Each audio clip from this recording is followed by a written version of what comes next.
Hello, everybody, and welcome to the GFI Racing League podcast. This is our winner interviews episode. Really cool week. This was championship week. This episode, we're just going to talk to the winners of all those races, but I'll have a champion interview episode coming out later, so look forward to that, possibly Friday or this weekend. Make sure to watch our broadcasts on Monday at 8:30 p.m. Eastern for our Cup Series races. Those are not on the championship week. We're still following the Cup schedule and the whole playoff schedule and all of that. But the Xfinity Series, GT3 Series, and ARCA Series did all finish up with some champions. So let's get into the interviews of the winners of those races right now. We'll start with William Robbins.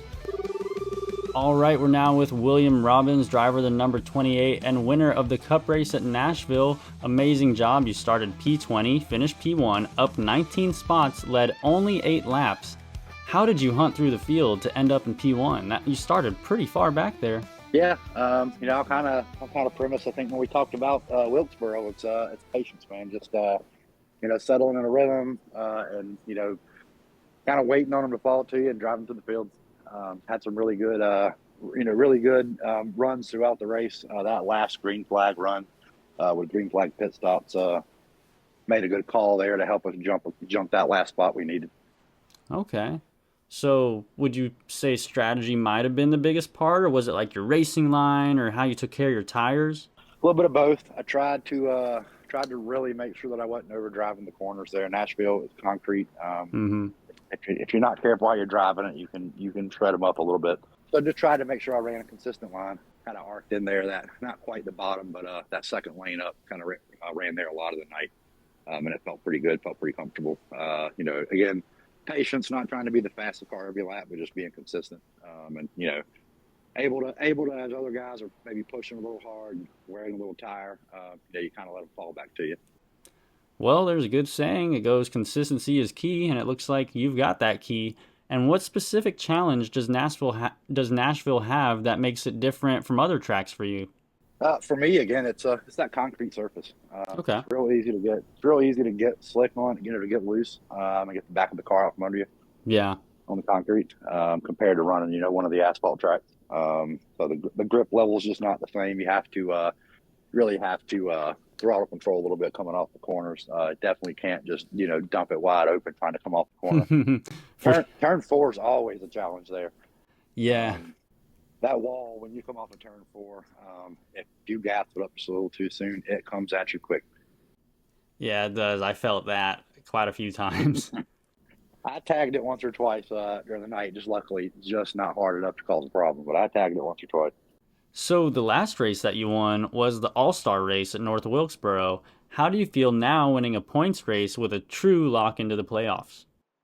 I feel good. It was kind of my, I won that All-Star, and knowing it didn't get me anything for the season. So I was like, all right, man, I got to go do this again. Yeah, and I still ain't seen you bragging, so you've yet to do that. I'm pretty quiet. I don't usually say a whole lot. Maybe a couple more wins, and I might chat a little bit in the Discord. But I really just wanted to focus on getting one. Charlotte, we had a good car at Charlotte. Got caught up in some mess in that one. Mm-hmm. So just didn't have a car to be there at the end for it. So then came into Nashville, really again focused on it. I will say I went to the Cup race on Sunday in Nashville. I did do a lot of watching their lines and how they were running. Oh, and was that helpful? Was that actually helpful? It absolutely was. So, wow. Standing there watching 300 laps, watching how they're entering, how everybody was carrying speed versus running high versus running low, really helped me out because when I got in here, I drove home Monday from Nashville, got home, and then hopped in the rig and ran some practice laps. I was like, all right, let me put to use what I watched for hours. All right, you hear that, y'all? You want to get better? You get some tickets and get yourself out to some NASCAR races. There you go. Go watch them run. We love supporting the sport and growing the sport, obviously. And what are some tracks that you're looking forward to in the playoffs, and which do you think will be more challenging? Oh, man, I got to look at our playoff schedule, honestly. I guess it follows the Cup schedule, so we're going to have, what? Things like Martinsville. I believe there's a Speedway in there again. We're going to finish on Phoenix again this year. Martinsville will be fun. You think? Yeah, I think it'll be a survival race, but if we can survive it. Isn't it always? I like Martin. I like Martin. Most short tracks usually are. Martinsville will be fun. Phoenix, that's a championship race. Hopefully we're in that. Hopefully we're in that bucket come Phoenix. And if we are, Phoenix is okay. I like Phoenix. Which of those rounds do you think you're going to have the toughest chance at making it through? I think Talladega. Talladega is always a crapshoot. So Okay. it's, again, that's a race where literally everybody can win it. It's just being in the right spot at the right time. And that'll be right around where we're going to break down to our final four. So do you feel good about Martinsville and Las Vegas also being in that round of 8 range? Yeah, Martinsville is going to be a survival race. Las Vegas, you're getting back to that intermediate mile and a half. So I think we got a good shot there. Do you feel more comfortable? Kansas is going to be a good one. Do you feel more comfortable pointing in or winning in? I think if I make it, we're going to reset. So at that point, I think we can probably do it either way, as long as I can stay out of trouble. I know we're fast enough to finish. We're not going to win every race, but we're fast enough to finish in the top group. So that matters. Just getting those points, consistency on points every race. I think maybe we could pull a win out of that. All right. Well, I'm definitely looking forward to the playoffs. We've got a lot of people locked in there already. It's going to be an amazing show once we get down to that section. Oh, absolutely. It's going to be a lot of fun. I think there's a lot of good tracks on that slate with Kansas, Charlotte, Vegas. All of those are fun. Bristol, all of that stuff's fun to race. Well, I think I'm out of questions. Is there anything that you have to say before we get you out of here? No, again, I appreciate you guys putting on the league and putting on the broadcast and the podcast. It's neat to go back and watch. I enjoy it. It's fun to be a part of it. To be winning a race, to get to join in on it. I'm looking forward to Road America. Ran that in another league earlier this season. Had a really good showing. So we'll look forward to that one next Monday. Yeah, I'm real thankful to be here as well. Thankful for everything that GFI does and the people here. So thank you for your interview. I appreciate it. We're going to be watching you. So best of luck out there. Take care. Hey, sounds good, man. I appreciate it. And shout out to Cliff, too, for putting all this together and putting it on. Oh, heck yeah. Big shout out. All right, Nick. You take it easy, man. I appreciate it. You as well. Another great interview there with William. He's just got a lot of great knowledge to share, so I enjoy getting that from him. Nice to get another interview after his All-Star win as well. So great that he got another win in the Cup Series. Good job there. Congratulations. And awesome to end it with a shout out to Cliff, our founder of the GFI Racing League. Thank you for everything you do, Cliff. Let's go ahead and move on to our Xfinity interview, and that'll be with Sean Purcell. All right, we're now joined by Sean R. Purcell, driver of the number 74 for FHR and winner of the race at Michigan this week for the Xfinity Series. He started P17, led 27 laps. My first question for you is, what advantage do you think you had that got you up to contend for the lead? Probably my usual combination with the Xfinity cars. I think I'm the best in the field at saving tires. Agreed. And I think I have the best foresight in terms of strategy, so I go into a race with kind of a plan. I agree. You have great strategy. You take care of your tires very well. And at times you don't lead a lot of laps, but you kind of just sneak in there at the end and get it done. And that's pretty amazing that you are able to work that well at taking care of your car. How did you get to that point? For how long, I guess, did you have to struggle going, oh, my tires are dead, I can't actually race for the win, before you figured out how to do it this way? I don't know. I learned pretty early on that using the wheel a lot is how you wear down your tires. And in the Xfinity car, you're able to use your throttle to turn the car a lot. So I just did a lot of Xfinity racing because I had a lot of fun with it a few years ago. And I don't race it as much as I used to, but that became my style of using, the wheel a bit, especially on the first bit of turn-in, but, get it to turn in the middle of the corner, just basically all throttle at that point and just kind of ride it out through the end of the corner. The best is when you come out of a run and you've got basically the same wear on the front and rear. In this race, for example, my first change of tire, which I did later than most because most people took tires the first caution. I came off the track and my rears were actually used up 2% more than my right front. So it was kind of perfect balance for me. So is there any way that you could explain that throttling to turn kind of a little bit deeper? Because some people, like myself, may think, well, if I go into the corner, I keep my wheel straight, but I lift a little bit, I'm still going to hit the fence. So what's a deeper explanation that you could give to that? Well, first you got to get the car started to point towards the apex, which Okay. typically you can you use the wheel for that, and maybe the brake a little. If you move your brake bias down, that'll help turn the car as well.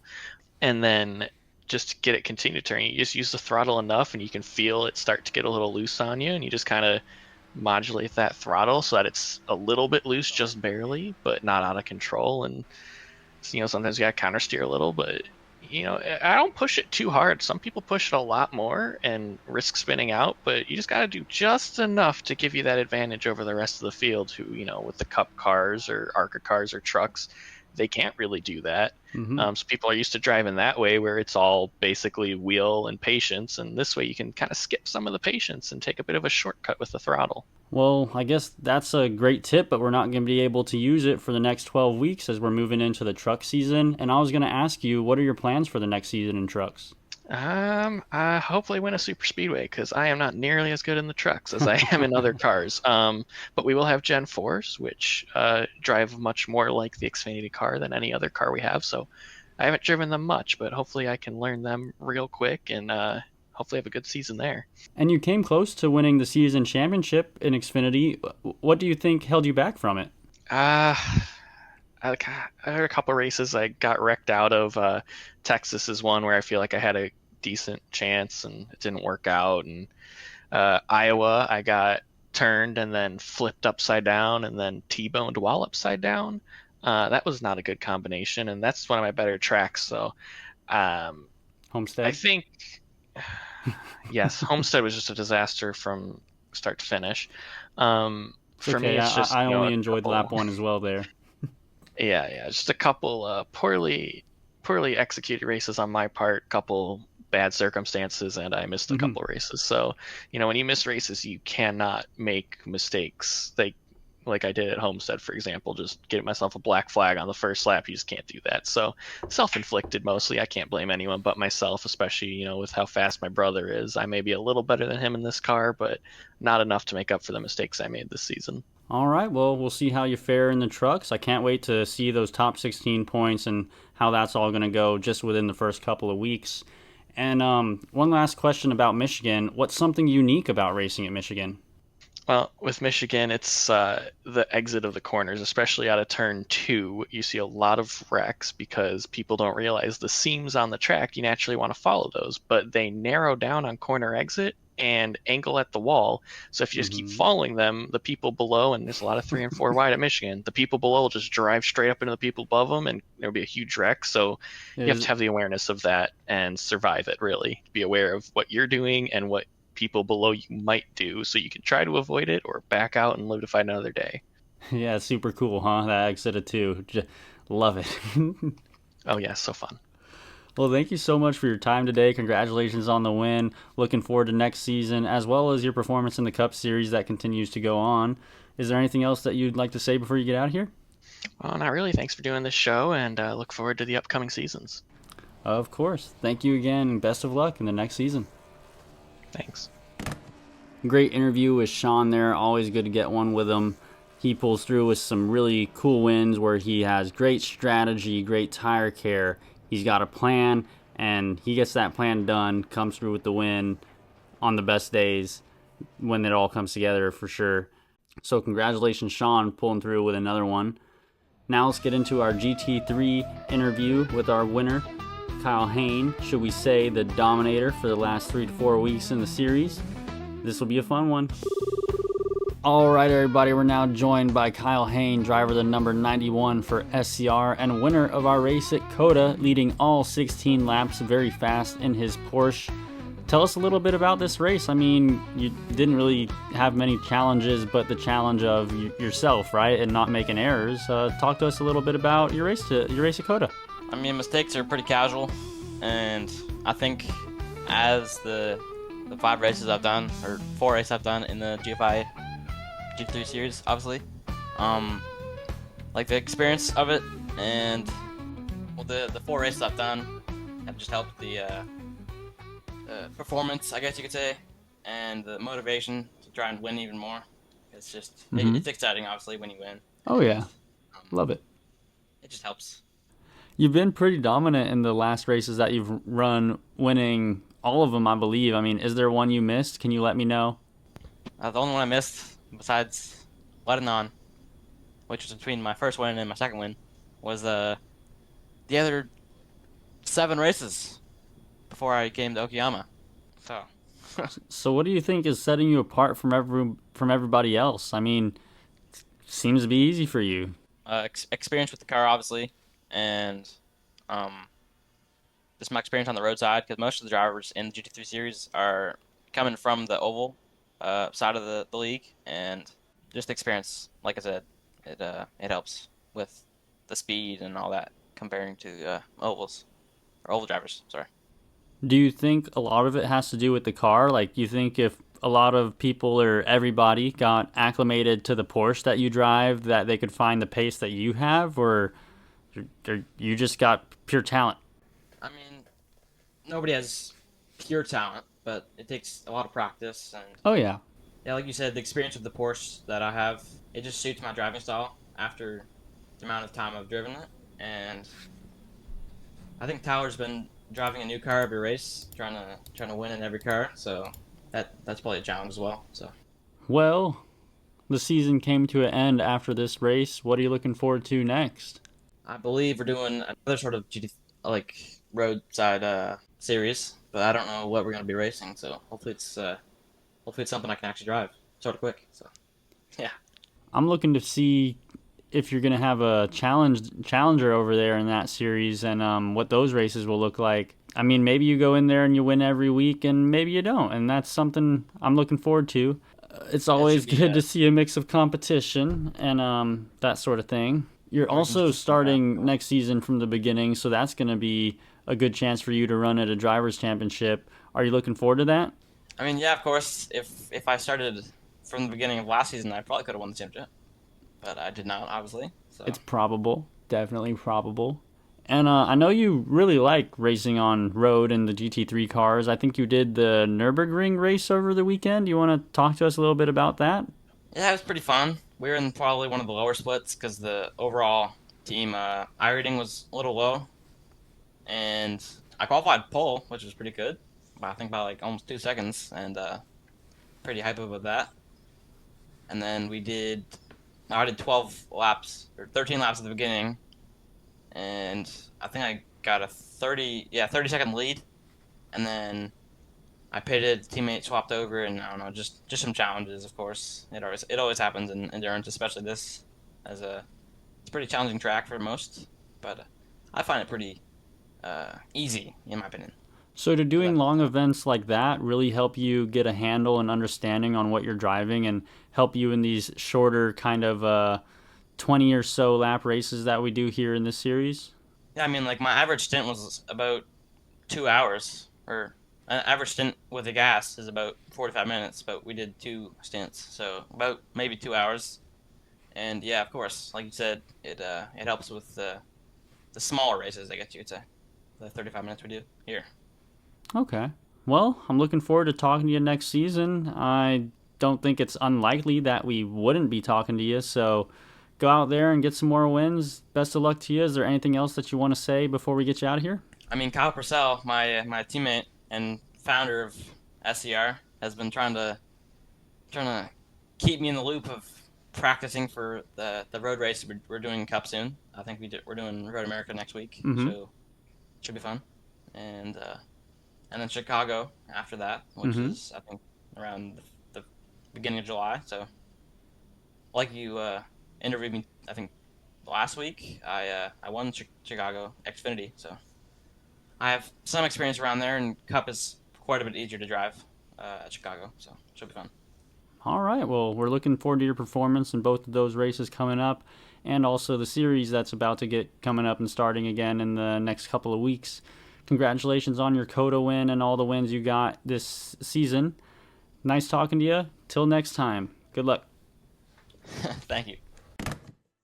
Another great interview with Kyle Hayne. When he hopped into the league, he wasn't somebody that I would have ever thought I'd be talking to nearly every week, getting these GT3 and road wins. Just very impressive, very, very impressive. And the next person we're going to be talking to is also a Kyle for the ARCA Series win, Kyle Purcell. I know we've been running a little long here, but please stick around. Kyle has some great advice for you drivers out there that maybe haven't won a race yet and are looking for some advice, or are out there just racing on your own and looking for advice in general, or just want to hear some great advice from a great racer.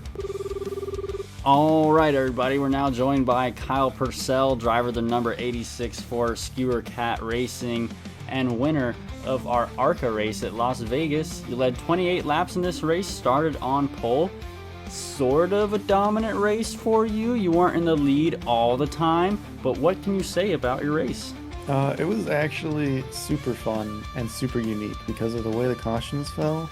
If you pit at the last caution, that was very convenient for me. You could almost make it to the end, but you had to save like 3 or 4 laps of fuel. So you had to save the entire run. And I think 4 of us figured that out, and 3 of the 4 of us made it to the end.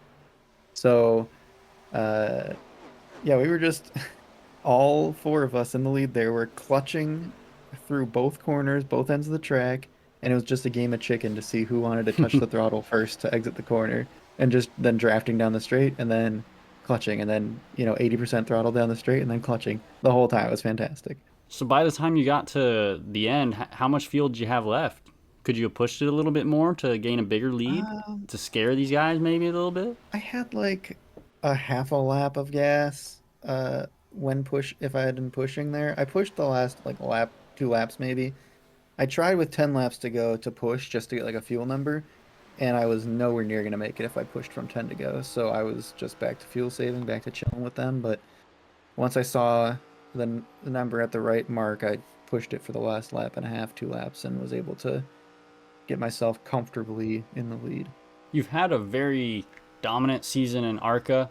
We're going to interview you later about the championship that you won, but you got many wins in the ARCA season. Why do you think you were so dominant in this car? I really don't know, because, I mean, a lot of the wins were not really necessarily off of pace.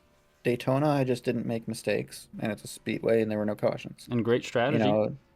Right. And then Dover, I pit, and the other 2 people competing for the win waited 5 more laps to pit, and the tire difference they never recovered from. And then, this was a fuel mileage, just fuel saving better than the people around me. So, and then, road courses, I'm pretty comfortable. So overall, it's just really, wasn't really many races where I was just dominantly the best car. It was just running my races the smartest, and, having a plan and creating plans based on the evolving situation. And that's really showed up in this race. I was like, all right, if I pit here, I will make it if I save a lot. And I committed to that and did it the most effectively. So how does that feel for you that we're going to be losing this car in the next season, and you're going to have to pick up a couple new things, maybe not necessarily new, like you've maybe driven them before, but how do you think these next seasons will go? Can we look forward to the same kind of performance, or will there be a slight fall, or will you do even better? I really have no idea. The Gen 4 has taken the place of ARCA, and nobody's raced that because it's much different than the old Gen 4 was. I tested it out at a couple tracks earlier today, just to get an idea. It feels and drives nothing like the Gen 4 that we had. That was a fantasy car. This is the actual Gen 4 based off the actual Gen 4 cars. It's going to be just very different than anything I've ever run in GFI before, so I could see someone else emerging as, it fitting them perfectly, or their setup perfectly. I didn't feel very comfortable. It was getting loose on me in places that didn't make sense to me. So it's going to be a learning curve for everybody, and we'll see quickly who picks it up fast and who doesn't, I think. How would you compare it to the ARCA car? Is it more loose, more tight, more handling? There's nothing like it. It's very floaty feeling. So there's not a lot of feedback. And then it's very loose because there's, way more power, way less downforce than the ARCA car. The ARCA car you could just throw into a corner, and if you might start to slide up the corner, but you're not really going to spin yourself out. So this car just, if you try to cut the apron at Kansas, it's going to spin out. Or at Vegas, I took it to Vegas, and I cut the apron across the front stretch, and it immediately lost the rear. on 3-lap old tires. So it's wild. So would you kind of put it closer to the Xfinity car, something that drives a little bit looser and more out the rear? Yes, but Okay. way less grip, way floatier than the Xfinity. The Wow. Xfinity car gives great feedback. Like It it will does. jerk the wheel to you. This car, you can tell that back then the cars were higher up off the ground. There was more suspension travel. It feels very floaty by comparison. It's similar that you can like kind of drive it off the rear and slide it a bit, but the driving feel and how you have to get it to rotate, very different than the Xfinity car. It's its own animal. All right. Well, I'm looking forward to getting in that thing and getting some seat time and seeing what it does for me. But my next question for you is that on Tuesday in the Xfinity race, you won the Xfinity Championship. You weren't able to win the championship race. How did it feel to do that in ARCA? You are the championship. Sorry, you are the champion, and you won the championship race. How does that combo feel? I mean, it feels great. I think it was just a great send off to the season to have a long green flag run, clean race, strategy play. I think it really summed up my season as a whole. Winning a lot of races and just winning off of mostly strategy more and just committing to a plan more than anything else, more than pace, more than whatever. I think it was cool because it was very fitting. Whereas the Xfinity series was pretty dominant in the first half, but then I fell off a bit, had some Mm, trouble, got wrecked a lot, and then sorry. yeah, that finale race. Luckily the finale I won just by showing up because that race did not go well for me. I got wrecked. Mm, my bad. Oh, uh, well, we can't wait to watch you next season and what you do all throughout the trucks and the new Gen 4 car, as well as your team being a heavy road team and also your cup performance. So thank you so much for your time today. Looking forward to staying watching you and can't wait to talk to you again. Is there anything that you'd like to say before we get you out of here?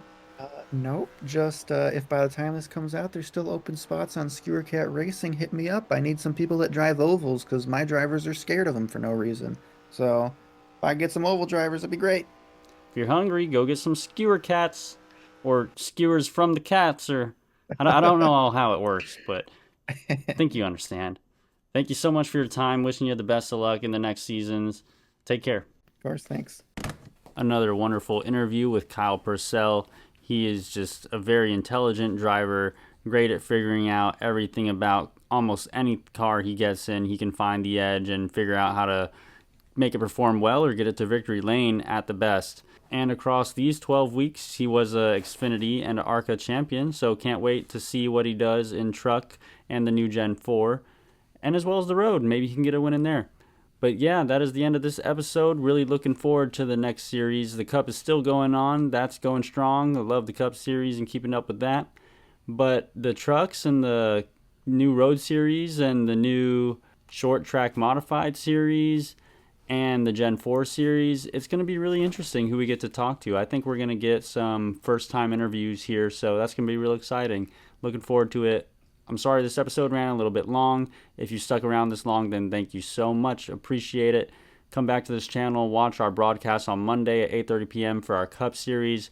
Watch the podcast. Really appreciate y'all for tuning in. Have a great rest of your week. Take care.